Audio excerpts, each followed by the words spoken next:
Hey everyone, it's Sarah. Welcome back to my channel. If you're new here, then please make sure to subscribe and also put your post bell notifications on so you never miss an upload.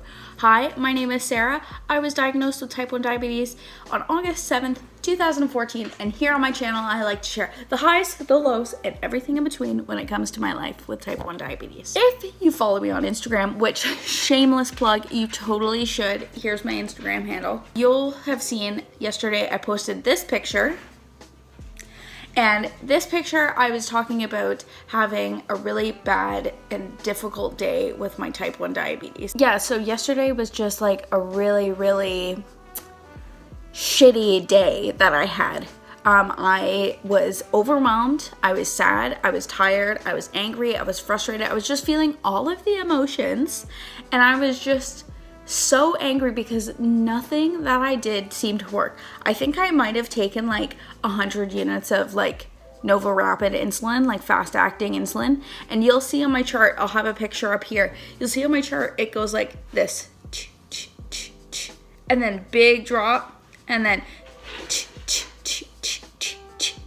until I finally came back into range. But it was like a good like 30 hours of me not being in range, really, like, because if I was too high then I was low at one point. I just wanted to have like a quick little kind of sit down chat video where I talk about like the struggles of always wanting to have good diabetes numbers, and how sometimes you have bad diabetes days, and no matter what you do, no matter what food you eat, no matter how much you exercise or go for walks, no matter how much insulin you take, no matter how much you wish that your blood glucose would come back into range, it just doesn't. It's like, actually, no, I don't think I'm gonna do that right now. I'm not gonna come back into range. I'm gonna tease you, make you feel bad, right? So I cried for probably a good all of that day.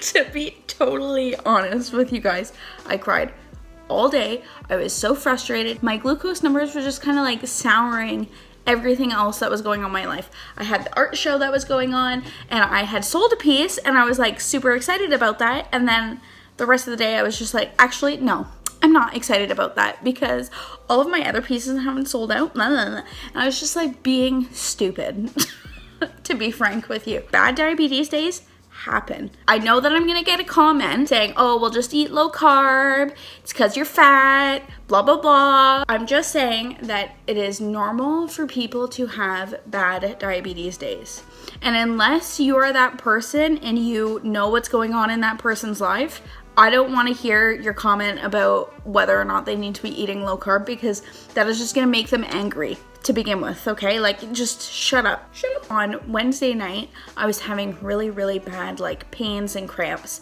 and I think that that's kind of what like started it, is because I was already like not feeling well. And then always my sugars always go wonky whenever I'm on my period. Sometimes they're perfect, sometimes they're just like extra super wonky, which if you want a video talking about like periods and type 1 diabetes, then let me know in the comments down below. I'll most definitely talk about that. I went to sleep and I was having really funky dreams, and whenever I have really funky dreams, it's because my glucose is high, but it never wakes me up really. And then I went low in the middle of the night, which is just like freaking fabulous, right? Because like, who doesn't love waking up at 3 in the morning and having to get up from their slumber and go upstairs and drink juice or whatever, and then stay up and make sure that it's going back up, right? So then it goes back up, but apparently I overcorrected. I don't know how. I literally had a bottle of orange juice. It just would not come down all freaking day. I tried everything. I took Butters for a walk. I did yoga. I took insulin. I ate just a salad for lunch and with eggs. Like, I ate very low carb. I was trying to do everything in my power to make it come down, and it just was not coming down, and I was just getting so frustrated, and then everything else in my life was just not going well. It finally came to the point where I was like, hey, I'm either gonna hold everything in and just feel like garbage for the rest of the day, or I'm gonna let it out and feel like garbage, because at least if I let it out, I'll feel maybe a little bit better. So I literally went downstairs and sat on the couch in the basement and sobbed for an hour and a half, which I'll insert right now. Nothing ever happens, and I I put so much time and energy into things that don't work out.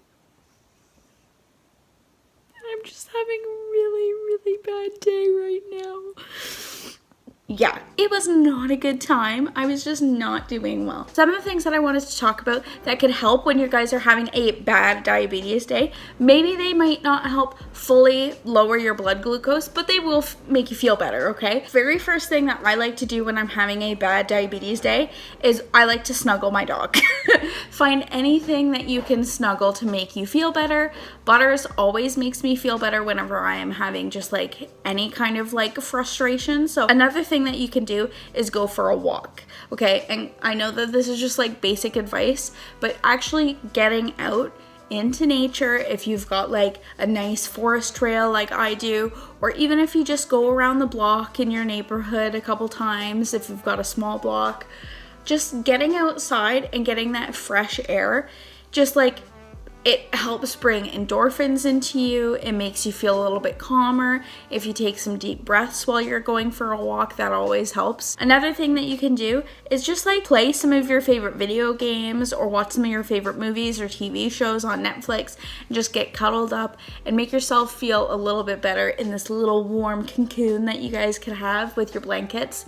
I played Animal Crossing for a little bit yesterday because I'm like super excited for the new update, which, you know, that's a whole other thing. Another thing that you can do is just like talk to somebody. If you've got somebody in your family who has type 1 diabetes that like kind of understands what you're going through, talk to them. If you've got some friends who have type 1 diabetes, talk to them. The internet is a really, really great place for you guys to find people who have type 1 diabetes. So like I always post these things on my Instagram because I don't really have anybody in real life, like in real time, that I see every day who has type 1. So that's why I like posting these videos and posting on Instagram, because I always want to be able to help people who may feel like me and may feel alone in their journey. And it always makes me feel a little bit better to know that I'm not alone in these struggles, right? Another thing that you could do is just like do your favorite hobby, read your favorite book, okay? I love painting. I am an artist. I love painting. Whenever I paint, it always gets me into like this kind of like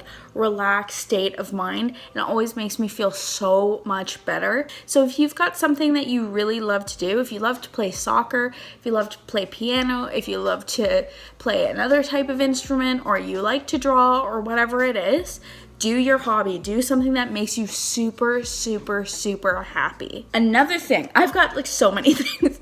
Another thing you could do is something that I've started doing, which is journaling. I totally understand if you are not a journaling person. I did not understand the power of journaling until I actually started really journaling every single day. When I journal, it's like getting all of these like internal monologues out onto paper, and sometimes I'll even like burn the page as like I'm burning that thing away and like releasing the negativity, right? But it always just helps to like get that energy out, because that's what you're feeling. You're feeling frustrated. You're feeling all of these emotions, which is actually just energy, right? And sometimes you just need to like shake it out and get it out on paper. Another thing, shake it out. If you need to, have a like rage cry overreaction session in your bedroom for 5 minutes to like get that negative energy out. Do that. I do that sometimes.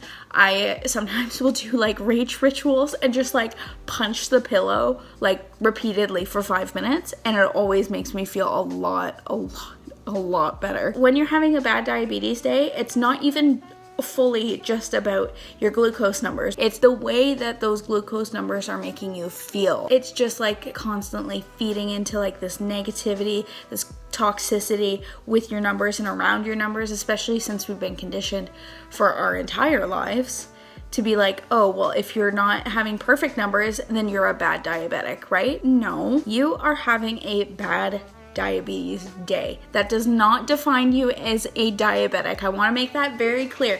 That does not define you as a diabetic. That's what's happening in your life right then. Everybody has good and bad days. even regular people. But with diabetes, it's really tied to our glucose numbers and how those things make us feel, and like all of the guilt and shame that's kind of around having higher numbers sometimes, because obviously it's not healthy to have higher numbers. I'm not condoning that, but all I'm saying is it's normal to have bad diabetes days. I hope you guys enjoyed this video. I hope that it made you feel a little bit better if you are dealing with a bad diabetes day, or you've had bad diabetes days and people have made you feel bad about them or anything like that. I just want to let you guys know that you guys are all strong, and I love each and every one of you, and you guys need to just focus on your own diabetes journey and fuck what other people say to you. If you guys enjoyed this video, then please make sure to give it a big thumbs up, and make sure to comment down below any kind of topics that you guys want me to cover in my next videos. Also, make sure to subscribe, make sure to put your post bell notifications on,